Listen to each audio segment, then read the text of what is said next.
Hi guys, Bolt here once again. Today I'm gonna do another deck review of the Dutch-German combination. Now, let's jump straight into this. So the logistics, there's just the basic stuff really. I just went for full German, just to keep it neutral. I could have also gone for Dutch, but it doesn't really matter. They kind of have the same stuff, but I just really liked the German CH-53G, which is just a massive supply helicopter. And the only one that the Dutch have is the 35.1, which only has 1500 compared to...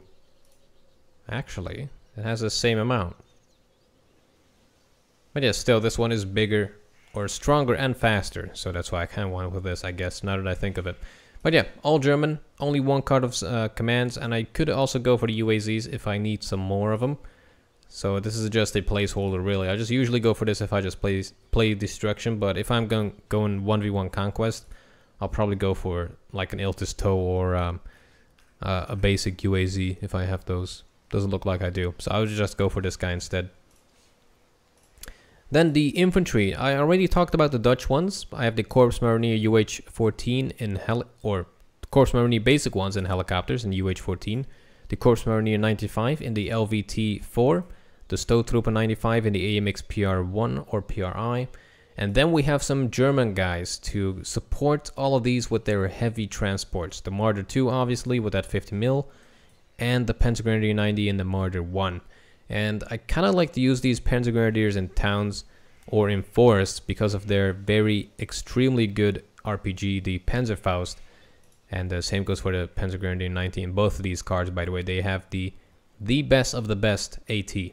So definitely use these guys against armor. And I kind of want to award the Marder 2 just to compensate for the lack of autocannons on the Dutch side. And for the Marder 1 to have a cheaper variant of the Marder. Then in the support tab, we have the Lance again. We have the Dutch iHawk, the non-radar variant. And we have the Dutch mortar pieces, the 30-point, very funny looking mortar pieces that have a 81mm mortar, good range, good accuracy, and good rate of fire as well, just insane rate of fire. Then we have some German artillery, the Mars, which is the cluster artillery. Very nice to have as well, to basically dislodge enemies from forests or whatnot.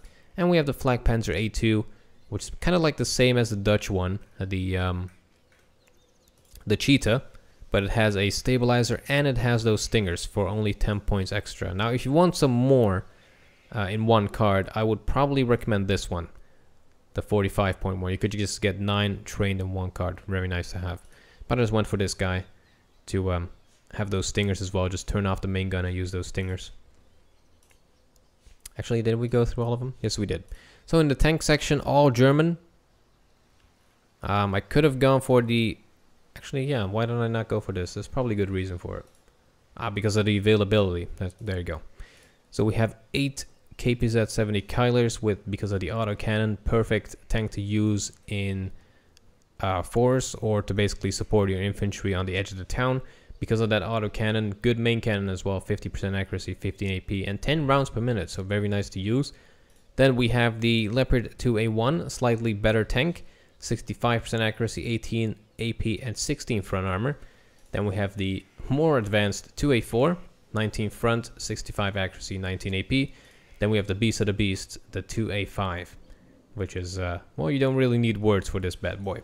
Now, yeah, I went for the Dutch variant of the 2A4 because I got 6 of them in one card compared to 4 of them in one card. And if you want to play with a lot of tanks, I suggest you go armored, Dutch, German armored, or just basically German armored. Very nice to have a German armored deck in your list.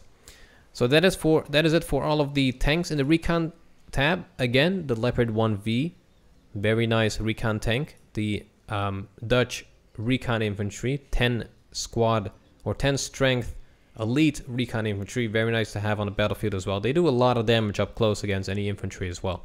And they have a Carl Gustav M2, so they're a very nice recon unit to use. And then as for the recon in the skies, we have the Bo 105 CB. Now you could also go for others, but it doesn't really matter.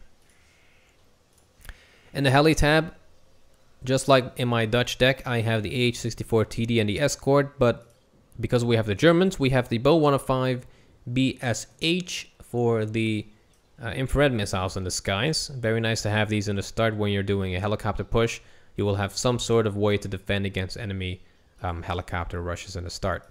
In the Planes tab, pretty much all Dutch air superiority fighters, with the exception of this guy actually. But I kind of use these both as air superiority at the same time because they both have these MRAMs. But this one is more specialized into air superiority because it has 2 Sidewinders as well. And this guy is more for anti-tank duties with those 4 Mavericks.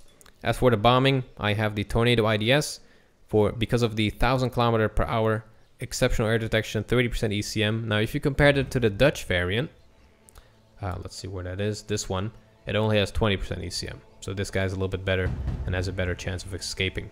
Then we have the Tornado ECR for any seed duties. And that is pretty much it. Not a lot that I can explain about these decks because I kind of already did separate deck reviews of the Dutch one and the German ones in the past. But hopefully this kind of gave you an idea of how to build your own decks. If it did, let me know down in the comment section. Check out the link down below in the description as well, including the deck code. And I will see you in the next one.